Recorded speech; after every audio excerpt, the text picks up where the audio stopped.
The magnetic boundary conditions. Now we are talking about the magnetic boundary conditions and the derivation. So first of all, we take two mediums, and in this medium we have taken a place that this medium has a magnetic field. Okay, the magnetic field is denoted by H and magnetic flux is denoted by B. You have to understand this. Now we will take the derivation of magnetic field here. So it is quite a bit similar to take the derivation of electric field. As you see before, I have told you the same contour, but there are some dots here. Dot means if it is an arrow, that is the tip point. So if we draw a dot, that means the tip point is on your is in front of you. That means if you see the screen, the magnetic field is perpendicular to you. Okay, and if you see the cross, that means you are seeing the you are seeing the later part. That means the end of an arrow, that is the tip of an arrow, that is the tip of an arrow, that is the end of an arrow. So there are two different directions. If you see the dot means the arrow, that means the direction of the magnetic field is in front of you, outside of the screen. If you see the screen, outside of the screen, if you draw it into a paper, outside of the paper. But if you draw cross, but if you see any kind of notations, that is called the magnetic notations. If the notations are on cross, that means that will go through to your through to the surface that you have looking forward. Okay, and the an is also the vector, unit vector. Okay, so there is also medium 1 and medium 2 as usually, and now the calculation begins. So now construct a closed contour C across the boundary and apply Ampere's circuital law. Ampere's circuital law. What is Ampere's circuital law? First of all, you have to understand one thing. If you apply Gauss's law will apply to a surface, will be applied to a surface. That will be a closed surface integral of electric field, of a magnetic field, whatsoever. That will be the Gauss's law.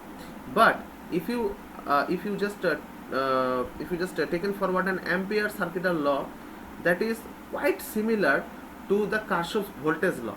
In Kirchhoff's voltage law, we have taught before that initially in every resistor or in every load, when the voltage has been divided to every in a closed circuit, if voltage has been divided in different loads, just add or sum up the whole loads, you can get equal to the EMF or electromagnetic force. That means the total of the supply voltage of the circuit. So that is quite similar between these two. Ampere's circuital law is basically dependent on magnetic fields. These kind of laws are like that. If different magnetic fields in a magnetic circuit, there something a magnetic circuits. In magnetic circuits, the source will be a magnetic field. So if there are some loads in the magnetic circuits, if you just sum all the loads, that will be equal to the total current supplied to the circuit. Okay, that is known as the Ampere's circuital law. Okay, so now coming back to the point, there is a closed surface. Del H divided by 2, del H divided by 2. That means if it is a height del H, very small height, that can be divided by 2. That means that has been distributed equally in two mediums, and that is a closed contour C. That means it's a closed path, and you have been taken an integral of magnetic field here, and that will be equal to the current enclosed by this path. Okay, that is enclosed. ENCL means enclosed path. That means total current flow enclosed through this path. There are H to T, HN1, HN2, HN1, HT1. Del L means this is, that is the length of the boundary. If you take short length, del L. here is the del L. Okay, so ht1 into del L, ht2 into del L. Del L is divided by 2 into h n1, del L is divided by 2 h n2. Okay, because that is a normal path between these two. There are two paths that are lying onto the tangential part. There are two another parts that has been lying perpendicular to that path. So now you can see h2 del L, h1 hn2 del is divided by 2, hn1 del is divided by 2. Minus is for that there are different directions between these two. Minus is for that there has been different direction between these two. Okay, how that can you understand? Now there are different directions, so the minus sign will come equally here. Now the ku del L. What is ku? Ku is the component of k normal to the plane of the closed path. The component of k normal to the plane of the closed path. That is a component. That is a magnetic component. You should understand this. Now just get on to the fact these parts has been cancelled to each other, and there may be just tangential parts are lying here, and all the del L's has been cancelled with each of the parts. You can get this. So the tangential component of H, that is magnetic field, is discontinuous across the boundary between the two adjacent media. If it is 0, that will be continuous. Here is a value, so that will be discontinuous. So that is discontinuous across the boundary between the two adjacent media. So my dear students, you have understand two things. hn1 minus hn2 is equal to 0, but ht2 minus ht1 is equal to ku. That is the thing.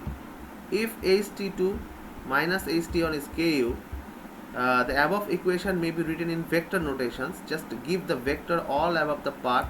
So if you add vector here, so there may be a unit vector that is normal, that lies normal to the vector, and also you can write the vectorical representation is like this. If both media across the boundary are not conductors, that is the part. The main thing is that if you take some media that has not been that is not conductors, okay, if it is a conductor, there may be a value of k. If there is no conductors, the value of k equal to will be 0. So then you can get this. The tangential components are equal to each other. That means the tangential component of H is continuous across the boundary between the two adjacent media if k is equal to 0. There may be a question arises, in which condition the tangential component of H is continuous across the boundary between two adjacent media. The condition is k is equal to 0. When it will happen? If there are no conductors lies between the two boundaries.